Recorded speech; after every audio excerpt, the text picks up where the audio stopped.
Halo, selamat malam, Kak. Malam. Terima kasih telah meluangkan waktu untuk mengikuti sesi konseling hari ini. Perkenalkan, nama saya Catherine. Sebelum kita mulai, bolehkah saya tahu nama kakak siapa dan panggilannya apa? Nama aku Fawas, bisa dipanggil Pau. Baik, saya ingin menyampaikan bahwa selama proses konseling berlangsung akan dilakukan pencatatan dan perekaman untuk keperluan konseling. Apakah kakak bersedia? Iya.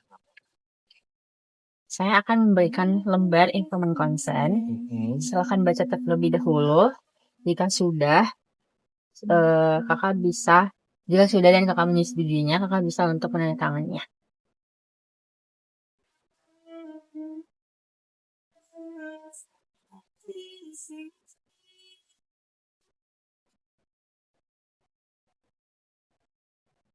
Ini yang ini. Hmm. Ini kan? Nih.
Terima kasih. Sebelum kita mulai, nanti saya akan meminta untuk beberapa data diri kakak sesuai dengan lembar identitas yang tersedia. Sebelumnya, saya ingin menanyakan dari skala 1 sampai 10, seberapa besar perasaan atau masalah yang kakak rasakan saat ini? Apakah itu mengganggu aktivitas kakak? Sangat. Enggak. Dari 1 sampai 10 berapa? 9.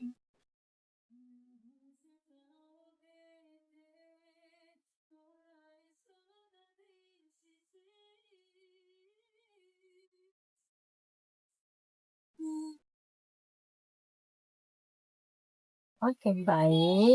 Namanya siapa? Fawas, Fawwaz.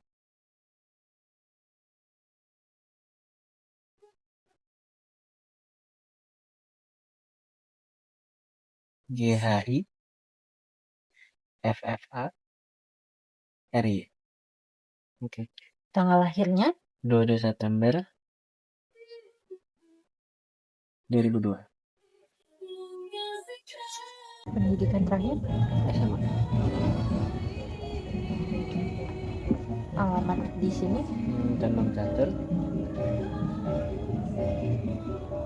Depok.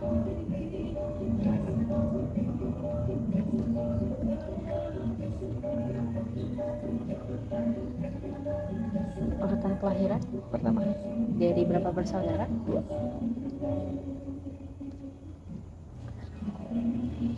Agamanya apa? Islam. Untuk statusnya? Belum menikah.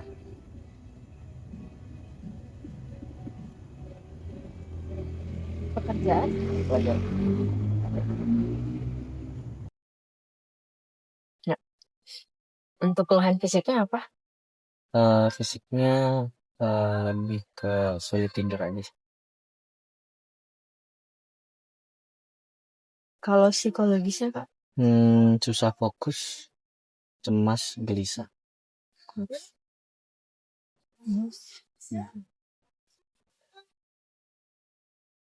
Untuk seminggu terakhir ini ada ngerasain sakit kepala nggak? Enggak, Kurang nafsu makan? sedikit ya. Sulit tidur? Mudah takut? Tegang? Enggak. Cemas? Gemetar? Gangguan perut? Sulit konsentrasi? Sedih? Ya. Sulit mengambil keputusan? Enggak. Kehilangan minat? Ya. Merasa tidak berguna? Mudah lupa? Merasa bersalah? Ya. Mudah lelah? Hmm. Putus asa? Ya. Mudah marah? Mudah tersinggung? Mimpi buruk? Enggak. Tidak percaya diri? Oke, baik. Sekarang silahkan kakak ceritakan dengan bebas apapun itu perasaan yang kakak rasakan saat ini. Itu akhir-akhir ini tuh aku ngerasa sedih banget Kak karena aku baru apa ya? Aku baru kali ini merasakan sebuah penyesalan yang apa ya? Ya yang benar-benar nyesel lah gitu. Jadi aku tuh akhir-akhir ini habis putus sama pasangan aku dari hubungan aku yang udah setahun, setahun pas itu aku eh, putus sama pasanganku kemarin di bulan Desember itu. Itu karena sebenarnya ada beberapa faktor, cuman faktor utamanya itu karena kesalahanku sebenarnya Kak. Aku selingkuh. Aku yang aku berbuat hal yang nggak boleh, ya selingkuh itu. Terus akhirnya pasangan aku apa ya?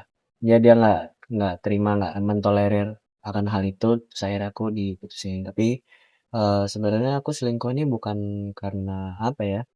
Bukan karena aku menaruh perasaan sebenarnya di selingkuhanku ini, tapi cuman apa ya? Karena ada kesempatan untuk selingkuh makanya aku ambil gitu. Bukan karena aku niat mencari gitu sebenarnya. Jadi sebenarnya ya bahasanya cuma iseng aja sebenarnya Kak. Ya emang salah sih sebenarnya tidak bisa dibenarkan. Cuman ya apa ya? eh Ya aku ngerasa nyesal akan hal itu karena eh aku merasa aku kehilangan eh banyak aku ngerasa banyak banget kehilangan dari hidup aku. Terus aku kehilangan dia, aku kehilangan duniaku, aku merasa kehilangan motivasiku, semangatku buat ngejalanin hari-hari. Terus dan aku akhirnya merasa bersalah sama dia dan aku merasa nyesel juga. Aku ngerasa nyesel banget karena apa ya? Ya seharusnya aku nggak seperti itu gitu. Tuh, terus mungkin salah satu faktor lainnya itu karena apa ya Kak? eh Karena oh aku ditusuk dari belakang sama temanku. Jadi itu ceritanya tuh sebenarnya eh ini tuh aku temenan sama dia tuh udah dari lama. Udah sekitar 3 tahunan lah. 3 tahun aku temenan sama dia dari awal maba sampai sekarang aku udah skripsian. Itu karena ini. Jadi tuh sebenarnya aku selingkuh itu aku ceritanya ke dia Kak. Aku sahabatan sama dia, aku selalu cerita sama dia. Aku apa ya? Aku pokoknya selalu cerita ke dia karena aku ngerasa dia sahabatku dan selama ini dia terus yang dia ngedorong aku buat apa ya? Dia buat selingkuh tuh dia. Jadi dia ngedorong aku buat selingkuh. Iya nggak apa-apa kok, ayo selingkuh aja.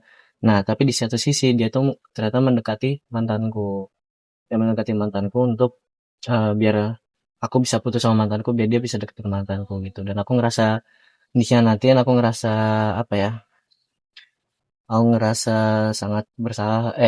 Aku ngerasa sangat ditusuklah dari belakang gitu. Jadi selain aku kehilangan mantanku yang udah 1 tahun ini, aku kehilangan duniaku, satu lagi aku ngerasa eh, kehilangan sahabatku juga gitu karena aku dikhianatin gitu sama temanku. Kurang lebih gitu sih Kak. Hmm. Tadi kan kakak bilang itu selingkuh ya. Mm-mm.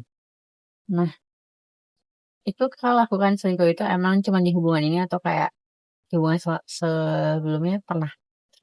Kalau dari track record ya dari hubunganku sebelumnya itu sebenarnya jujur itu tuh sebenarnya aku udah beberapa kali ngelakuin selingkuh ini Kak.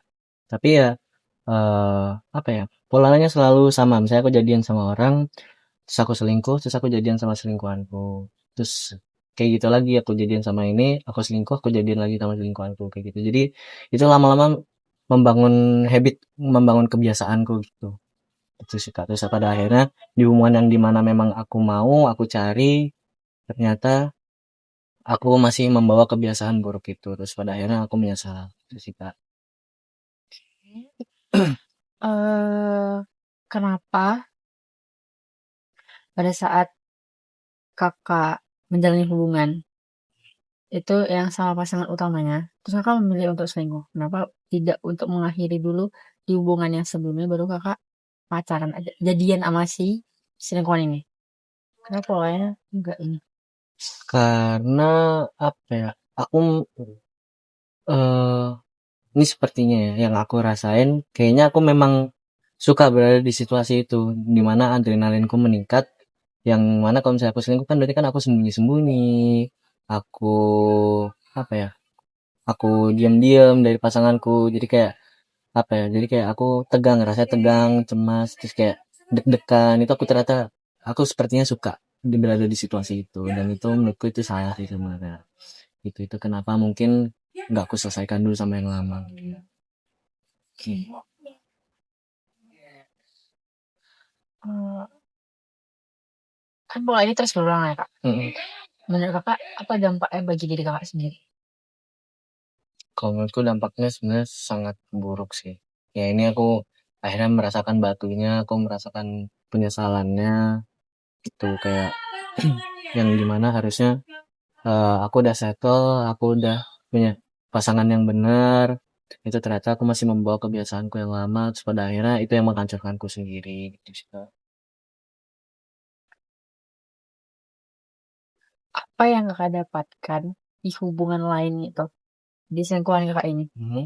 Apa yang kakak dapatkan? Kayak apakah emang ada yang kurang dari pasangan utama kakak ini sampai kakak memilih untuk selingkuh? Sebenarnya aku itu nggak dapat apa-apa sebenarnya. Lebih ke apa ya?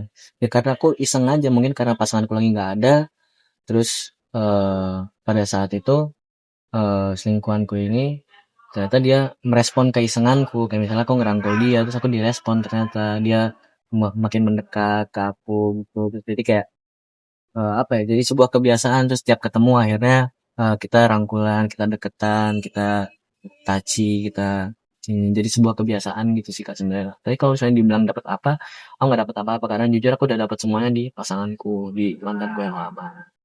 Hmm.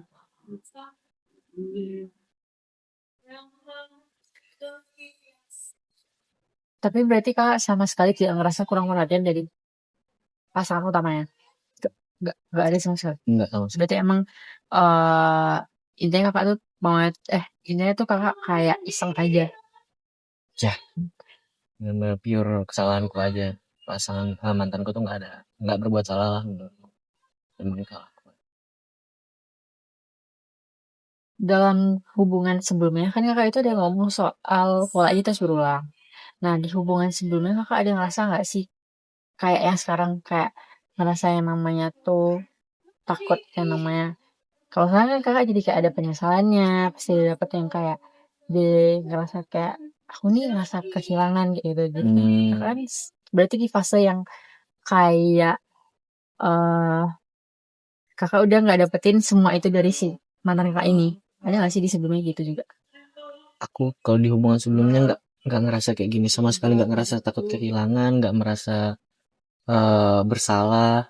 Itu aku nggak sama sekali merasa itu, mungkin karena aku nggak benar-benar sayang mungkin ya sama pasanganku yang sebelumnya, sebelum mantanku yang terakhir ini. Jadi mungkin begitu aku kehilangan mantanku ini, aku ngerasa kehilangan banget ya. Aku kehilangan semuanya, dan aku ngerasa bersalah. Jadi aku baru tahu arti dari kehilangan seseorang itu seperti apa sih.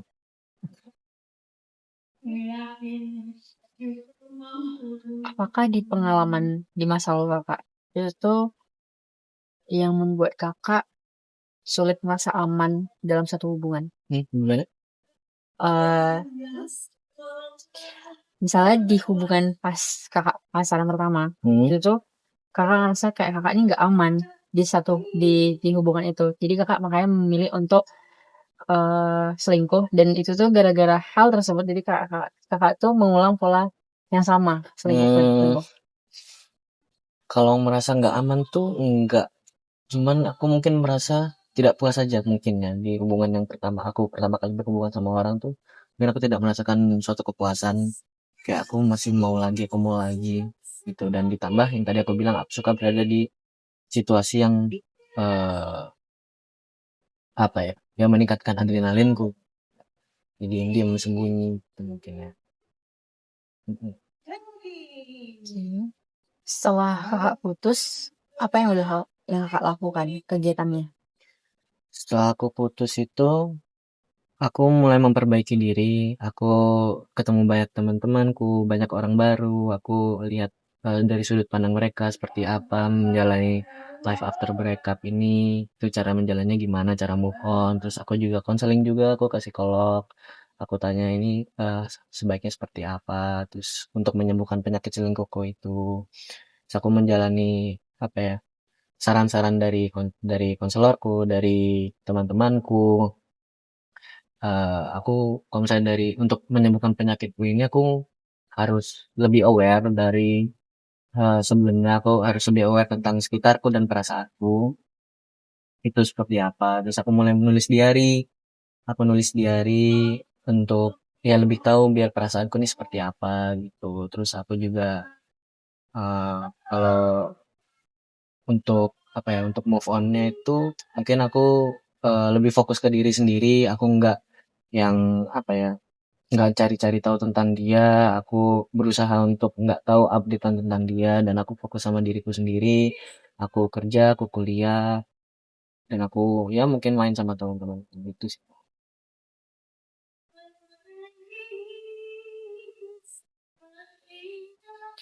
Setelah putus, apakah kakak lebih sering menyalahkan diri sendiri? Ya, sangat aku nyalahin diri sih. Karena ini aku tahu ini pure kesalahanku. Jadi aku tidak sama sekali tidak menyalahkan dia. Karena ya ini salahku, pure salahku 100%.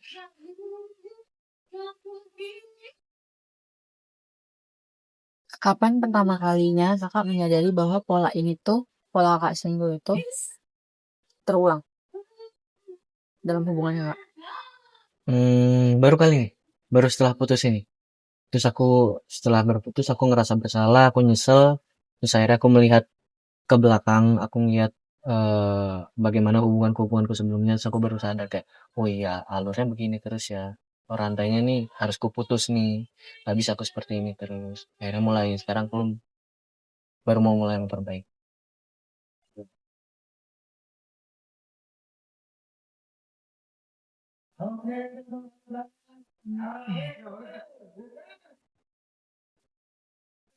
Hal apa yang menurut kakak itu ingin kakak rubah di diri kakak? Kalau hal yang ingin aku rubah itu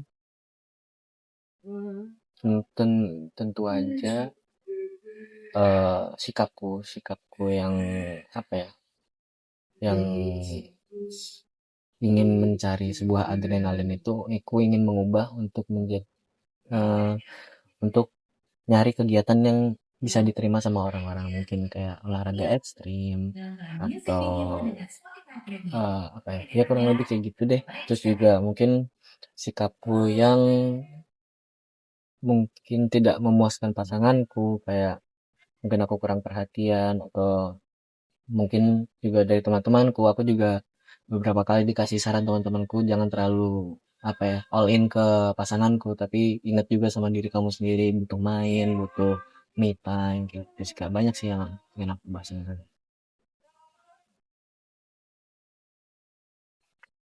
Menurut kakak, langkah kecil apa yang mungkin bisa kakak lakukan agar hubungan berikutnya lebih sehat? Langkah kecil, nggak memendam semuanya sendiri. Jadi apapun dikomunikasikan, termasuk jika misal hubungan udah lama, udah setahun 2 tahun, terus salah satu dari pasangan itu eh ada tertarik sama orang lain, itu tetap diomongin. Kalau menurutku ya, misalnya aku udah sama pasanganku, terus 2 tahun kemudian aku ketemu sama orang lain, terus aku bilang aku tertarik sama orang ini. Itu menurutku perlu dikomunikasikan karena komunikasi itu kunci sebenarnya kalau menurutku ya. Karena nggak menutup kemungkinan juga untuk tidak jatuh hati sama orang lain. Dari setelah kakak putus, Hmm. kakak ada mengharapkan sesuatu nggak kalau dia bakal balik? Aku sangat berharap dia balik setelah dia mungkin bisa memaafkanku dan setelah aku memperbaiki diriku juga. Aku sangat berharap dia untuk balik. Misalnya, Hmm. kakak di posisi yang ternyata dia nggak mau. Kalau misalnya dia nggak mau ya fair menurutku, it's okay. Karena aku tahu ini resikonya, ini resiko dari perlakuanku, dari kelakuanku, dari sikapku yang seharusnya tidak boleh, sebenarnya tidak boleh dilakukan. Ya, aku nggak bisa berharap lebih sebenarnya untuknya. Jika misalnya dia mau, tapi kan misalnya tuh kayak ada orang yang ngasih kesempatan, tapi di dalam hubungan tuh dia jadi ngerasa kayak hampa. Jadi dia cuma mengira tuh kayak kenangannya doang aja diulang. Nah, Hmm, tapi dia ke kakaknya tuh sedikit berubah. Nah, gimana? bentar, gimana? Dia ngasih kakak kesempatan. Hmm. Nah, tapi dia tuh beda gitu loh. Oh, rasanya Eh nggak sama kayak iya, dulu. Kalau menurutku, sebuah perasaan itu bisa dibangun mulai dari kepercayaan, meskipun sangat susah, sangat sulit, apalagi setelah dikecewakan. Gitu, itu menurutku, tapi tetap bisa dibangun mulai dari sparknya, mulai dari kepercayaannya, mulai dari rutinitasnya, itu menurutku bisa dibangun. Dan mungkin bisa jadi suatu hal yang membangun gitu, mulai dari kesalahan ini. Oh, kita evaluasi setahun ke belakang ini, apa yang salah dari kamu dan dari aku, kayak gini. Dan aku it's okay banget sebenarnya kalau misalnya ada perubahan dari diri dia. oke. Dari cerita kakak tadi, kalau itu sebenarnya lagi proses mengenal diri kakak sendiri. Itu memang gak mudah sih, tapi itu penting banget. Karena kan gak semua orang bisa mengenal dirinya. Apalagi kayak orang itu biasanya lebih ke, soalnya dia mau mengenal dirinya sendiri. Tapi lebih ke kayak jadinya tuh nyerah. Tuh. Terus, untuk kedepannya, kakak tidak perlu buru-buru untuk memulai hubungan baru ataupun kayak buru-buru untuk mengejar dia gitu loh. Jadi kasih waktu buat kakaknya sendiri dulu supaya ya itu biar polanya nggak terulang. Terus kakaknya jadi eh tahu yang salah yang benar gimana gitu. Hmm, Terus kalau misalnya kakak di dalam suatu hubungan nanti, terus kakak ini ngerasa kosong atau ngerasa kayak ih pengen deh iseng gini-gini misalnya gitu. Nah itu kakak eh harusnya nanya ke diri sendiri dulu. Kayak kakak harus berhenti dulu, kakak tanya sama diri sendiri, kakak tuh pengennya apa? hmm, Apakah emang nyari orang tersebut untuk hanya sekedar untuk berteman biasa, atau emang kakak ini tertarik banget sama dia? Tuh. Terus, kakak juga harus pelan-pelan jujur juga sama perasaan sendiri. Kalau misalnya kakak sendiri gak bisa jujur, gimana juga kakak mau jujur ke orang lain? So, ibaratnya gitu. eh Sebenarnya kalau kakak ngerasa udah salah dulunya itu nggak masalah. Yang penting kakak tuh udah sadar bahwa kakak tuh harusnya berubah. Dan perubahan itu dimulai dari langkah kecil. Tuh. oke. Sudah, Nah, sebelum kita akhiri sesi hari ini, aku mau nanya satu hal terakhir.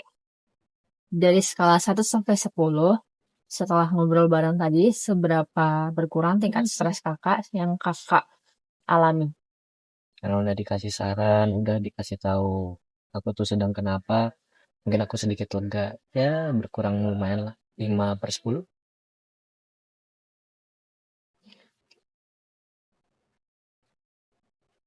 Terima kasih ya Kak, sudah mau jujur dan terbuka hari ini.